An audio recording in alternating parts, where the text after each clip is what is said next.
Olá, amigas e amigos, que aqui nos encontramos, o que representa um presente, né, e uma dádiva poder estar num ambiente como esse. Sempre eu gosto de lembrar, somos muito privilegiados por isso. E esse salão tão lindo, né? Colorido, tão cheio de amigos e amigas que aqui estamos. Então vamos nos preparar para a primeira parte dos trabalhos dessa tarde, sabendo que o salão já foi preparado muito antes para nos acolher, os benfeitores que aqui trabalham, os responsáveis pelas atividades, pelos atendimentos, já estão a nos auscultar, a nos transmitir paz espiritual na medida das nossas necessidades. E por isso sempre se vê nos salões a frase "o silêncio é uma prece", e olha que lindo, todo mundo está colaborando nesse sentido, porque é para o nosso bem mesmo, né? Esqueci de falar antes, o meu nome é Rose Simon, tem a Rose Lang, que vocês conhecem, que vem aqui também. Nós duas temos um grupo, estamos à frente de um grupo, né? Grupo de Estudos Espíritas Nosso Lar de São Leopoldo. Ainda não é uma casa fundamentada, não temos sede ainda. Então é em nome desse grupo que aqui nos apresentamos, com muita alegria, muita honra. Então vamos iniciar com uma história para termos um material para irmos para a teoria, que sempre eu acho bem útil. Então, desde a morte do pai, a quem era muito ligada, aquela senhora vinha sentindo crises de angústias e inquietações. Sentia-se muito bem na igreja onde a família participava, mas em função desse seu estado íntimo que estava tão perturbador já, o marido foi atrás de outros profissionais, como o psiquiatra, o psicólogo, e nada tendo resolvido, combinaram na igreja de fazerem uma sessão de descarrego para ver se ela melhorava, né, do seu estado íntimo. Então, foi ordenado nessa sessão que as forças do mal se afastassem dela. Ela começou a falar, então, nesse momento, com voz grossa, como se fosse o pai, dizendo-se perdido e infeliz, sem saber o que estava ocorrendo. O infeliz, então, afastou-se, deixando a senhora prostrada ao chão ali naquela sessão que estava acontecendo. O sacerdote explicou ao marido, que estava aturdido, porque reconhecia ali detalhes do sogro que havia falecido há pouco tempo. Ele explicou ao marido que o demônio tem 1000 faces e costuma enganar as pessoas apresentando-se como se fosse um familiar morto, para ganhar a confiança das pessoas. Ok, saíram, foram para casa, a senhora mais aliviada um pouco, havia melhorado relativamente, porém alguns dias depois voltaram todos os problemas e ela voltou a sentir a mesma inquietação, a mesma angústia. Então um amigo, sempre tem um amigo, né, um parente, alguém, um vizinho, sugeriu que o marido a levasse a um centro espírita no qual esse amigo confiava, e foram. Chegando lá, foi feito um atendimento fraterno, como é feito aqui também. Vibrações foram feitas, né, foram encaminhadas para este grupo que lá estava, e no grupo mediúnico que havia na casa, como há aqui também, em todas as casas espíritas, se manifestou este paizinho, aturdido, perdido, sem saber o que havia acontecido a ele. E como ele e a filha eram extremamente ligados, ele estava junto a ela, normal, né? Foi amorosamente atendido, acolhido, e a filha, então, na manhã seguinte a essa manifestação no grupo mediúnico, acordou livre de todos os sintomas que não mais voltaram. Porque há um irmão nosso que não tinha percebido que já não estava mais pertencendo aqui à vida material, tinha o seu corpo que era igual a este, que é o corpo espiritual, chamado perispírito, né, que é a forma modeladora do espírito, como se entende, mas não tinha percebido que não tinha mais o seu corpo carnal. Então, graças a Deus, este atendimento foi feito e uma alma, como a gente gosta de brincar, salva e encaminhada. Ou, que não é mais alma, é espírito. A alma é nós espírito, quando estamos encarnados, chamamos alma, como sabemos. Então, é um espírito que foi encaminhado, parou com essa e saiu deste estado de angústia, né? Muito bem. Essa moça é médium? A filha? Será? Porque ela estava sentindo o que o pai sentia e transmitia a ela. Como nós entendemos o que é ser médium? E como podemos saber se temos mediunidade ou não, né? É um assunto em que no meio espírita se bate muito em cima para que possamos compreender e talvez até desmistificar preconceitos que possamos ter, não preconceitos no mau sentido, preconceitos, ideias que tenhamos formado sem uma base sólida. Então, falando em base sólida e falando em mediunidade, o mais seguro e mais completo tratado sobre esse assunto mediunidade se chama O Livro dos Médiuns, né? O Livro dos Médiuns, que é oriundo do Livro dos Espíritos, o primeiro livro que veio, que fundamentou a doutrina espírita e que apresentou a doutrina espírita para o mundo, o Livro dos Espíritos, onde Allan Kardec então desdobrou em 4 livros, né, que então compõe o que a gente chama Pentateuco Kardeciano, né? E um deles é o Livro dos Médiuns, onde Allan Kardec esmiuça sobre esta ferramenta mediunidade. Como podemos saber se somos médiuns, que tipo de mediunidade, escolhas e perigos da mediunidade, como usar essa ferramenta. Então, lá no capítulo 14, quase no meio, Allan Kardec coloca o nome desse capítulo dos médiuns. E bem abrindo este capítulo, na questão 159, para quem quiser conferir em casa, né? Sempre é bom conferir, para ver se a pessoa que está aqui falando não falou bobagem, né? Uma brincadeira que se faz, mas muito importante. Então, o que Kardec vai dizer na questão 59? Vou ler bem devagar, porque ele abre o capítulo dizendo assim: todo aquele que sente num grau qualquer a influência dos espíritos é, por este fato, médium. A filha daquele senhor era médium? Sim, ela sentiu o que o pai estava sentindo, mas tem mais, calma aí. Ele só abre com esse conceito, assim, ó, tá, é isso, assim, o bem básico, bem feijão com arroz.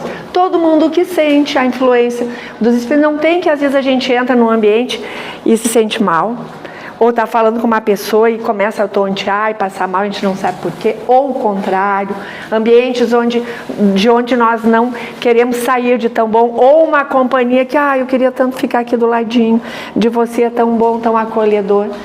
Nossa sensibilidade, Allan Kardec vai dizer, todo esse é por este fato médio. Esta faculdade é inerente ao homem, nascemos com ela, faz parte de nossa constituição. Portanto, não é um privilégio exclusivo. Já ouviram alguém se achar assim, empinar o nariz porque tem o título assim, médium, e se acha melhor que os outros, e se acha infalível, e o que fala é lei e não pode ser contestado? Então, cuidado. Um dos perigos e escolhos da mediunidade, que ele vai falar muito aqui dentro, né? Por isso mesmo, raras são as pessoas que não possuem esta faculdade. Raras. Pode, pois, dizer-se que todos são mais ou menos médiuns. Ficou claro? Todos nós somos, mais ou menos médios. Tem mais. Todavia, agora vem Allan Kardec. Eu sou uma encantada, e todos nós que estudamos as obras básicas somos encantados com a sabedoria deste ser, cuja grandeza nós ainda não conhecemos pouco. O mínimo, porque as perguntas que ele fazia no Livro dos Espíritos não era para ele, ele já sabia, porque se preparou em várias vidas anteriores, né, para esta encarnação, onde ele veio com esta missão de receber o comunicado, catalogar as comunicações e didaticamente colocar isso em livros para nós. Então ele sempre esgota o assunto perguntando, e aqui ele esgota o assunto explicando. Dá para ver que ele começa no simples: todos somos porque sentimos, ok? Então, nesse sentido, todos nós somos mais ou menos. Agora ele vai colocar uma questão que é bem importante. Todavia, desculpem, usualmente, assim só se qualificam como médiuns, usualmente, só vamos chamar médiuns aqueles em quem a faculdade mediúnica se mostra bem caracterizada e se traduz por efeitos patentes de certa intensidade, o que então depende de uma organização mais ou menos sensitiva.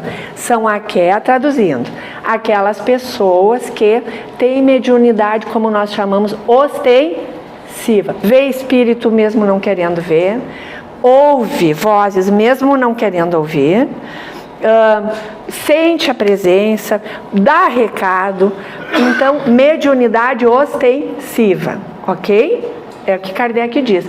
Todos somos, na conceituação dele, porque sentimos, mas usualmente a gente chama médium só esses em quem a faculdade ela está ostensiva. E aí ele vai exemplificar aqui. Geralmente, é de notar-se que essa faculdade não se revela da mesma maneira. Então ele vai citar. Tem médiuns que têm facilidade de ouvir a voz dos espíritos, alguns ouvem dentro da mente, outros ouvem fora, como se fosse, ou vai ver, alguém chama, ou alguém vem e fala, vem cá, dá um recado, não sei o que, vai olhar, não tem ninguém, mas ouviu a voz, como se fosse com um aparelho fonador, ou chega em algum lugar, vê um espírito, fica olhando e conversando. Não tem o exemplo do Divaldo, né, na repartição pública onde ele trabalhava. Esse sim é um exemplo chico de mediunidade que Allan Kardec está falando, ostensiva, porque ele pedia para os colegas dizerem, me digam se quando eu vou te dizer que eu estou vendo uma pessoa, um homem assim, tu me diz se ele está aqui ou não, porque ele nem conseguia discernir se era encarnado ou desencarnado, tamanha a ostensividade da mediunidade dele. É um exemplo para a gente entender. Eu trabalhei com uma pessoa, nem vou dizer onde nem nada para não expô-la, uma jovem que quando nós trabalhávamos juntos, tinha uma colega minha que é médium, trabalha numa casa espírita em Porto Alegre, e eu trabalhava em Esteio, na Gabriel Delano. Então nós duas a ajudávamos, porque ela dizia assim para nós, eu sou doida, eu sou louca, o psiquiatra me enche de remédio, porque eu vejo espíritos por todo lugar, eu não quero ver, eu não pedi para ver, e ela era revoltada com isso. O que é isso? Deus é injusto? Aí a gente vai aprender, é muito importante a gente tentar entender isso. Antes. Então, ficou claro isso, que Allan Kardec, como ele caracteriza aqui, mediunidade. Depois eu retomo, mas para não perder a história, gente, preciso voltar para o assunto, eu preciso me cuidar, porque senão eu vou abrindo janelas e depois eu me perco, me desculpe. E até em alguns lugares as pessoas me ajudam, porque eu digo, meu Deus, eu fui por esse caminho, agora preciso voltar. Aí as pessoas me ajudam e é muito bom, é até divertido. Mas então, todos nós somos mais ou menos médiums. A filha daquele senhor que desencarnou era médium nesse sentido? Na mesa mediúnica, no grupo mediúnico, onde ele ouviu a voz do dialogador, como a gente chama antigamente, se dizia doutrinador, o que fala com os espíritos, o trabalhador do grupo mediúnico, que fica ali de pé, ao lado do médium, falando com o espírito, acolhendo, orientando. Então, para o espírito ouvir o que o dialogador está falando, o espírito não tem mais aparelho fonador, cordas vocais para falar, e nem esse nosso aparelho para ouvir a voz humana às vezes. Isso, só esse exemplinho no caso da mediúnica, ok? Às vezes eles estão tão perturbados que eles não ouvem, né? Mas isso tudo é relativo. Só que vamos voltar. Então, ele precisou falar por uma médium. Esta médium pela qual o espírito falou, que chamamos mediunidade de psicofonia, é um dos tipos de mediunidade que ele vai caracterizar aqui, dizendo que tem vários tipos de mediunidade. Ela é médium, como a gente chama, que tem a mediunidade ostensiva? Sim? Claro. Então, nessa historinha, gente, a gente tem os dois tipos de, como Kardec vai trazer aqui nesse texto maravilhoso na questão 59. A filha que sentiu a presença do pai, mas nem por isso ela tem mediunidade ostensiva, e a trabalhadora do grupo mediúnico que permitiu que esse espírito fosse acoplado, a gente sabe, não é que o espírito entra dentro do nosso corpo. A gente trabalha em trabalho mediúnico, né? A minha mediunidade é intuitiva, então os espíritos escrevem e falam por mim, como pelos outros trabalhadores também. Mas ele não entra e não se aposta do nosso corpo. É feito um acoplamento, célula a célula, perispírito a perispírito, para que haja essa possibilidade de o médium poder captar o que esse espírito está pensando. E ele chegou desesperado, chorando, gritando, eu não sei o que aconteceu comigo. Isto é mediunidade, um dos tipos de mediunidade ostensiva. Então, psicofonia, quando o espírito usa o corpo do médium para falar, usa o ouvido do médium para ouvir tudo que está sendo trazido a ele com muito amor. Psicografia, tem mediunidade de efeitos físicos, naqueles fenômenos chamados antigamente poltergeist, né? Quando o objeto some de dentro de casa, pega fogo em alguma coisa. O que é isso? Num ambiente onde acontecem esses efeitos físicos, existe ali uma pessoa encarnada que tem esse ectoplasma em maior quantidade, que é o material que é usado pelos espíritos para promover efeitos físicos. Espírito precisa de um material para poder transportar um objeto físico. Não tem no filme Ghost que o personagem queria pegar e a mão dele atravessava o objeto. Então, isso é mediunidade de efeitos físicos. É utilizado um material chamado ectoplasma que existe em nós humanos, ok? Então, mediunidade de efeitos físicos, vidente, os médiuns que veem, né? A mediunidade de evidência.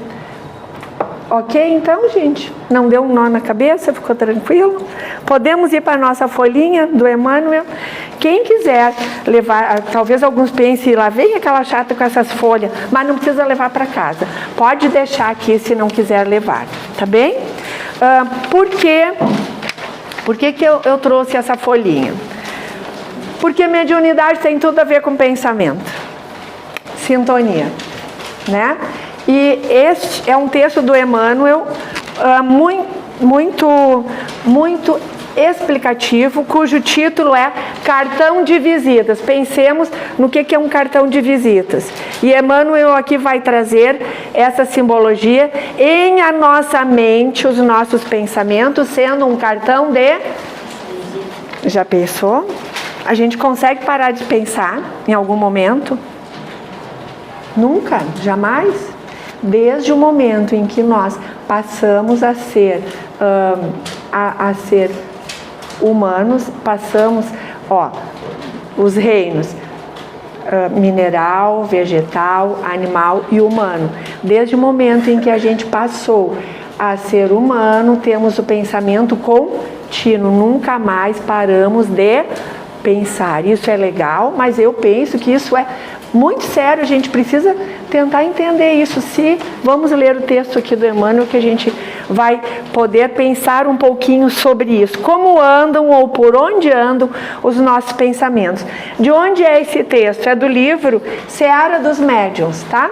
O livro Seara dos Médiuns é um livro composto de vários textos, onde Emmanuel explica questões que foram feitas a partir do livro dos médiuns. É um grupo que tinha, onde o Chico Xavier, lá em Pedro Leopoldo ainda, tinha um grupo, tinha pessoas, então eles tinham dúvidas sobre mediunidade, faziam perguntas. As perguntas relacionadas ao livro dos médiuns. Esse texto Pensamento, que o título é Cartão de Visitas, é a pergunta, tá ali escritinho, para quem quiser ver em casa depois, tá?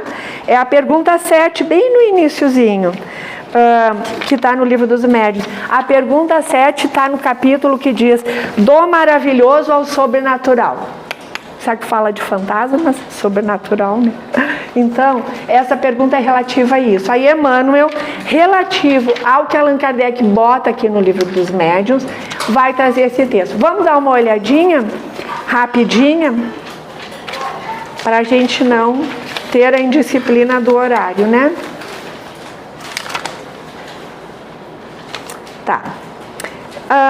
Eu vou ler a primeira frase onde Emmanuel abre esse texto. Em qualquer estudo da mediunidade, não podemos esquecer que o pensamento vige na base de todos os fenômenos de sintonia na esfera da alma. Então, o pensamento é a base, o alicerce de todos os fenômenos de...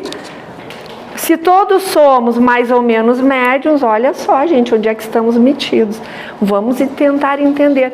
Se o pensamento é essa base, como é que estão os nossos pensamentos? Com quem nós estamos sintonizando? Aí ele vai, até mais da metade do texto, ele vai fazer uma comparação assim bem didática com uma vela. Imaginemos aqui, o meu dedo é uma vela com a chama acesa. Então ele vai fazer a comparação do pensamento com a chama acesa de uma vela, ok? É isso que ele vai fazer para a gente tentar assimilar esse assunto. Então ele vai dizer, a vela acesa, a chama, né? Arroja de si força luminosa ou fótons. A chaminha esparge o quê? Força luminosa. Ok, né? Bem tranquilo. O cérebro, tá?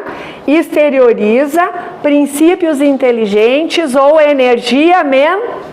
A gente sabe que o nosso pensamento é energia. E que tem aquilo chamado ideoplastia, que é o pensamento, a gente formula, ele sai e se torna uma forma. Imagina os pensamentos cabeludos, o que a gente larga nos ambientes onde a gente está.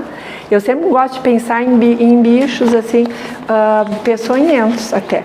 Quando é um pensamento muito cabeludo, talvez vocês não tenham, eu tenho muito seguido. Quando eu vejo, eu estou pensando uma coisa que eu não queria pensar e não é muito boa, muitas vezes. E daí, opa, parou. O que é isso? É meu? Então eu faço esse exercício. É meu? E essa, desculpem o termo, essa cabeludice que eu estou pensando, essa coisa que não é positiva, ou direcionado a alguém ou com relação a mim mesmo, de onde saiu isso? Aí, se a gente não acha a resposta, o que a gente vai fazer? Vamos pedir ajuda ao nosso anjo de guarda, me ajuda a descobrir. Porque se não é meu, é de fora. Se é de fora, é de algum espírito que, que está ligado a nós por sintonia. Então, o que eu faço? O Senhor me ajuda. Eu digo, Jesus, fica aqui comigo. E daí vai acontecendo assim uma coisa muito interessante. Eu digo, Jesus, fica aqui do meu ladinho, me ajuda. E parece assim que vai clareando. E aí eu digo, olha, se é algum irmão, alguma irmã espiritual que está aqui, eu sou vítima? Não. Se conectou pelo pensamento com algo que eu tenho dentro de mim ainda. Coisas ruins ainda, não tão boas que a gente traz de tantas vidas que já tivemos, né? Coisas boas a gente traz, mas coisas não tão boas, vícios morais, como a gente chama. E aí eles sintonizam porque eles também têm, fechou. Estamos de mão dada. né? Ou algemados. O Alberto Almeida usa a expressão algemados, não é mãozinha dada não, porque a gente se liga. E aí tem que fazer todo um trabalho para abrir essa algema, porque é como se fosse a gente arrastasse uma corrente, um peso desnecessário, não é nosso. Na minha infância se dizia um encosto que não é nosso, mas o encosto são irmãos espirituais, irmãos e irmãs. Daí agora eu não chamo mais de encosto, eu digo irmãos e irmãs. Eu também daqui um pouco não vou, ainda mais que eu já estou mais velhinha do que a maioria de vocês, eu não vou mais ter esse corpo. E como é que eu vou estar? Eu vou estar assombrando, incomodando por aí? Vamos já pensando nisso. É fundamental, porque isso eu penso agora, me ocorre muito, a morte é inevitável para todos nós, é a única fatalidade, única. Ninguém vai escapar dela. Como nós estamos nos preparando para? Se o pensamento, como diz Emmanuel aqui, é a base, então, meu Deus do céu, vamos começar, né? Seguindo então, como Emmanuel continua, daí ele vai dizer: na primeira, que é a vela, temos a chama. No pensamento, a ideia, daí a ideoplastia, a ideia que sai daqui de dentro e toma forma, tá? No fundo, ele vai dizer, os agentes a que nos referimos são neutros, o pensamento e a vela é neutra, mas aí ele vai dizer, a vela, ok, está ali, a chama da vela, mas ela pode ser usada por um benfeitor ou por um malfeitor, não pode?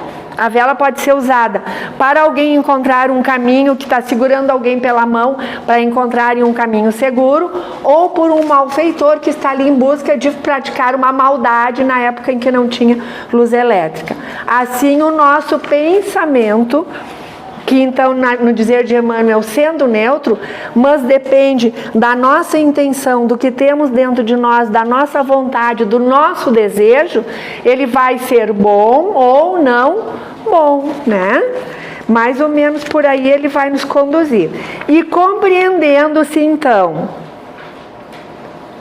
antes, verificamos que a energia mental ligada à consciência que a produz obedece à nossa vontade. Olha que sério isso. Como está a nossa vontade? Aí dessa palavra vontade a gente vai para o vigiar e orar tão profundo, que é uma assertiva, um chamamento, eu acho filosófico profundo, que a gente nem entende ainda o tamanho desses dois verbos de ação que Jesus concitava a todos: vigiar e orar para não cairdes em tentação. Que tentação é essa? E não é o vigiar e orar da Rose, vou usar o meu exemplo, botar o evangelho embaixo do braço, aí eu venho de trem, né? Eu vou lá para o trem agora, seguro assim, para todo mundo ver, ai, olha aí, ó, a Rose, tudo o evangelho. Como é que está aqui dentro? Isso é aparência, isso é aparência. Como é que está aqui dentro? Eu já assimilei o que eu estou querendo que os outros vejam, o que está aqui dentro. Como é que se põe em prática no miudinho do dia a dia, durante as 24 horas do nosso dia, seja a gente esteja dormindo, seja esteja acordado. Isso é muito sério, gente, muito. Gente, eu penso que é muito urgente, urgentíssimo se falar sobre essa questão. Mente, pensamento, vontade, ideia, sintonia daí, né? Então ele vai dizer: e compreendendo-se no pensamento a primeira estação de abordagem magnética em nossas relações uns com os outros. Primeira relação de abordagem magnética, de troca de energia uns com os outros, na casa, no trabalho, aqui mesmo onde estamos sentadinhos, onde quer que estejamos, seja qual for a mediunidade de alguém, que seja a da filha ou a da médium que permitiu que esse pai fosse esclarecido, é na vida íntima que palpita a condução de todo o percurso psíquico. E aí a gente vai para a questão 919A do Livro dos Espíritos. Qual é o meio mais prático que se tem de se tornar nessa vida ainda um ser melhor? Eu estou dizendo com as minhas palavras. E aí qual é a resposta? Na 919A. Na 919, Allan Kardec pergunta isso. Os Espíritos respondem: um sábio da antiguidade já vos diz, conhece-te a ti mesmo. Isso é tão batido. Será que está entendido isso? Será que a gente já se conhece? Essa é a questão bem sério. E aí Allan Kardec, como ele queria trazer para nós esse entendimento, ele pergunta na outra questão. Tá, ok, a gente sabe disso. Como botar isso em prática? Aí quem responde, nada mais e nada menos do que Santo Agostinho. Fazei como eu fazia quando vivia na terra. À noite, ao deitar, repassava o meu dia, né? A gente repete tanto isso, mas a gente fala em voz alta para nós mesmos ouvirmos. Repassava o meu dia. Gente, quando a gente faz isso, a gente se apavora. Que a gente até se assusta. Nossa, meu Deus, hoje de manhã, por que eu pensei aquilo naquela situação? Por que eu falei e não fiquei quieto, de boca fechada? Tudo vai vindo assim. Mas daí vem outra questão. Não é pra gente ser culpar, mas se acolher, no dizer de Joana de Andes. Se acolher, ok. E aí a gente vai orar. Senhor, eu não consegui ontem ou hoje, faz de conta. Mas se eu puder acordar e ganhar mais um dia amanhã, me ajuda, Senhor, a pelo menos em 10 oportunidades ou situações, em uma pelo menos, eu não resvalar mais através dos meus vícios morais. É aí que começa o autoconhecimento, a autoeducação. Vai dizer que não é fácil, gente. Quer dizer, demanda muito esforço. Vamos tirar o fácil. Vai dizer que não é simples de entender. É difícil? É. Mas como é que é quando a gente tem um piquerrucho em casa para ele escovar o dente? Não é difícil no início? Tomar banho. Eu não vou, não quero, não preciso, não sei o quê. Daqui um pouco, a gente adulto, escova o dente, a gente precisa, a nossa mente nos mandar, tá na hora de escovar o dente. Não, já vai lá, é assim que acontece. Automatiza, né? Temos 2 minutinhos. E aí, o que ele vai dizer? Vai falar de uma sequência. Observa os impulsos. O que a gente faz sem pensar? Desejando sentes, sentindo pensas, pensando realizas, realizando atrás. Isso aqui, quem quiser levar sua folhinha para casa, eu acho que seria bom tentar entender cada uma dessas linhas aqui. Uma sugestão, né? Atraindo refletes. A gente atrai, reflete o que nós temos do nosso mundo íntimo. Por isso o cartão deve... As pessoas nos leem, gente. Porque o que a gente pensa fica fotografado aqui, como tem gente que chama de aura, no nosso campo magnético, no nosso entorno, gente. Fica tudo ali registrado. Por isso que as pessoas nos sentem e nós sentimos as pessoas. Fica leve ou fica pesado. Mesmo que não se toque, mas tem esse campo magnético um pouquinho distante do nosso corpo físico. Daí nem sei quanto e depende de cada um, depende, né? Da constituição íntima de cada um, mas enfim, é o nosso cartão de visitas. O resultado disso aqui que Emmanuel vai descrever, esses verbos de ação, é o que vai formar o nosso cartão de visita. Viu que legal como Emmanuel é didático também, igual Allan Kardec na maneira de nos ensinar. Pensamento é, portanto, ele vai repetir, o nosso cartão de visitas. Com ele, representamos ao pé dos outros, conforme nossos próprios desejos, a harmonia ou a perturbação. Vamos pensar, quando a gente está bem perturbado, a gente chega no ambiente, pensando que pensamento e ideia, plástico, tomou forma. Como é que a gente deixa o ambiente se a gente está perturbado? Ou como a gente deixa o ambiente se a gente está em paz? Quem tem bebês em casa percebe como eles se ressentem das energias de um ambiente. Ficam doentes, muitas vezes doenças inexplicáveis, vai no médico, não aparece nada, é energético. Porque as crianças, elas são como se fosse um imãzinho. A nossa responsabilidade é imensa, gente. Saúde ou doença, intolerância ou entendimento, a luz dos construtores do bem ou a sombra dos carregadores do mal. Daí, nessa última linha aqui, o que é que nós queremos para nós? Sermos como luz dos construtores do bem ou como sombra dos carregadores do mal? Fica essa pergunta para todos nós e principalmente para a pessoa que está aqui falando, que é ela que mais precisa ouvir. Muito obrigada. Obrigada, queridos amigos e amigas. É uma energia, gosto sempre de trazer uma energia maravilhosa que tem sempre neste ambiente. que é oriunda de quê? Dos olhares, da atenção, dos pensamentos. Junto a isso, a energia boa dos benfeitores que aqui estão e dos trabalhadores, que coisa mais linda, eu estava dizendo, com seu crachazinho, já estão ali apostos para servir a causa do bem. Então, que amor, né? Muita paz, que assim seja.